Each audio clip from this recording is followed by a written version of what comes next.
something we all love, good food. I haven't stopped eating since Christmas Eve. I think I put on a few kilos. You're not alone, Dill. All this eating and drinking, but fewer things have given me more joy. And I'm always on the lookout for new places to try. Now, well, Sue, today is your lucky day. Here is food editor Tan Hsueh Yun on Mad About Sucre, an award-winning restaurant back with a fresh concept and new menu. Hi, guys. Hi. Thanks so much for joining us. Hope you had a great Christmas. I did. I ate too much too. So, eating better is a common resolution, and we heard you've got something for us. Could you tell us a little bit more about this restaurant? Right. So Mad About Sucre is in the Bukit Pasoh area, and it's within sneezing distance of the Outram MRT station. And yes, sneezing distance. Yes.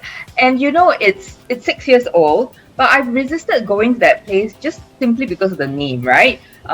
It means mad about sugar, in French. And I'm not really mad about sugar, but it turns out that don't use a lot of sugar in the food, even in the desserts, right?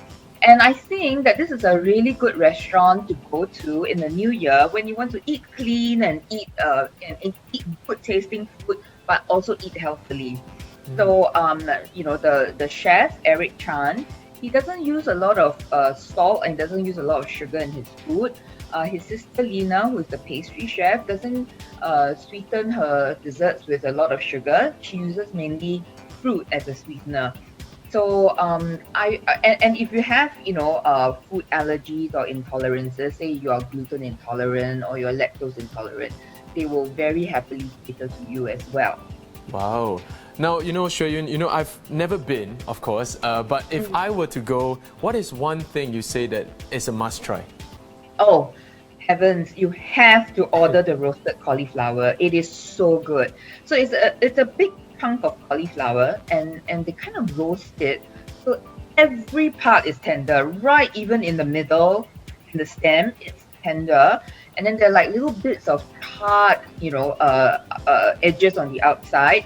And then the whole thing is blanketed with this really lovely umami-filled miso glaze, and then topped with crunchy breadcrumbs. And it's just so good.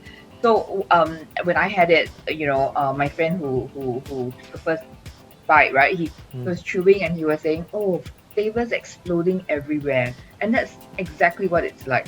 A lot of flavor, not a lot of salt, not a lot of everything is just like the concentrated flavor of the cauliflower and the miso and the breadcrumbs. So you don't get a lot of sort of distraction, from the main event.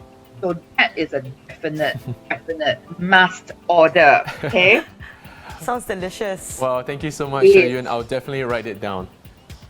Moving on. Theatre enthusiasts like myself have been starved in 2020, with plays and musicals grinding to an abrupt halt as live performances and in-person shows were cancelled or moved online. Thankfully, this looks like it will soon change. On the slate in 2021 includes Wild Rice's restaging of Grandmother Tongue from January 14 to 31st. The play, which debuted in 2016, is back by popular demand. Another classic back on stage is Sophocles' tragedy Oedipus Rex in a modern retelling staged by bilingual theatre company 9 Years Theatre. Here to tell us more is senior culture correspondent Ong Sor Fern. Hi Sor Fern, Happy New Year! Happy New Year! So we're really curious, why were these two performances chosen? Well, I'm a big fan of Wild Rice and also of this particular staging of Grandmother Tongue, because Grandmother Tongue was the first play by Thomas Lim, and he actually won a nomination for the Live Theatre Awards with his first proper script. And this is actually a very moving story about the relationship between a grandmother and a grandson. And the grandson finds a way to communicate with his grandmother, who can only speak in dialect in Teochew. Now, Oedipus is a classic, of course, but how do you think it will take to being performed in Mandarin? Oh, I've been following 9 Years Theatre since it was founded like about 8 years ago.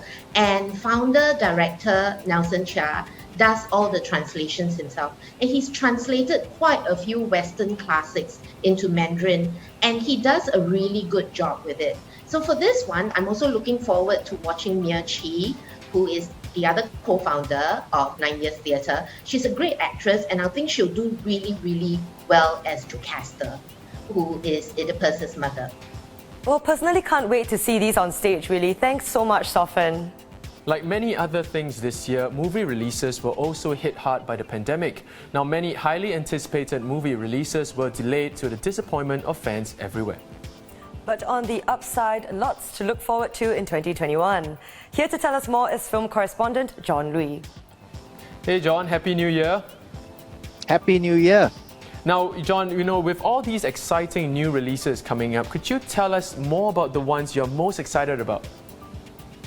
Well, there are three films that I think everyone will be excited about, me included, and that's Fast and Furious 9. Can you believe it's been 9 films? Then that is beaten by No Time to Die, which is the latest James Bond film, and that's like, I don't know how many thousand films already. And then Black Widow, which is the latest Marvel superhero movie. So John, I know it's quite hard to pick, but out of the three, which one are you most excited about and why?